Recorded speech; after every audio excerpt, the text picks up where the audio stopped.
16 ಗಂಟೆಗಳ ಕಾಲ ನಡೆದಂತಹ ಇಡಿ ದಾಳಿ ಈ ಸಾಕಷ್ಟು ರೀತಿಯ ಮಾಹಿತಿಗಳನ್ನು ಕೂಡ ಕಲೆ ಹಾಕುವಂತಹ ಕೆಲಸ ಆಗಿದೆ. ಮುಖ್ಯವಾಗಿ ಕಂಪ್ಲಿ ಶಾಸಕ ಗಣೇಶ್ ನಿವಾಸದಲ್ಲಿ ಇಡಿ ದಾಳಿ ಅಂತ್ಯವಾಗಿದೆ ಅನ್ನುವಂತಹ ಮಾಹಿತಿ ಸಿಗ್ತಾ ಇದೆ. 2 ಬ್ಯಾಗುಗಳಲ್ಲಿ ದಾಖಲೆಗಳನ್ನು ಹೊತ್ತೊಯ್ದಿದೆ ಇಡಿ ಟೀಮ್ ಅನ್ನೋದು ಗೊತ್ತಾಗ್ತಾ ಇದೆ.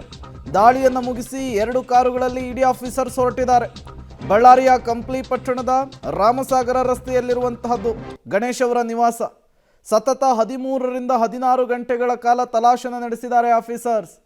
ಅಗತ್ಯ ಮಾಹಿತಿಗಳನ್ನು, ಒಂದಿಷ್ಟು ಕಡತಗಳನ್ನು ಕಂಪ್ಲಿ ಗಣೇಶ್ ಅವರ ಮನೆಯಿಂದ ತೆಗೆದುಕೊಂಡು ಹೋಗಿದ್ದಾರೆ ಅನ್ನುವಂತಹ ಮಾಹಿತಿ ಇದೆ. ಇವತ್ತು ಒಬ್ಬ ಸಂಸದರು, 5 ಶಾಸಕರು ಮತ್ತು ಅವರಿಗೆ ಸಂಬಂಧಪಟ್ಟವರ ಮನೆ ಕಚೇರಿಗಳ ಮೇಲೆ ಇಡಿ ರೇಡನ್ನು ಮಾಡಿತ್ತು. ಆ ಇಡಿ ರೇಡ್ ಈಗ ಮುಕ್ತಾಯವಾಗಿದೆ. ಎಲೆಕ್ಷನ್ಗಾಗಿ ವಾಲ್ಮೀಕಿ ನಿಗಮದ ಹಣದ ದುರ್ಬಳಕೆ ಆರೋಪದಲ್ಲಿ ಈ ರೇಡ್ ಆಗಿರುವಂಥದ್ದು.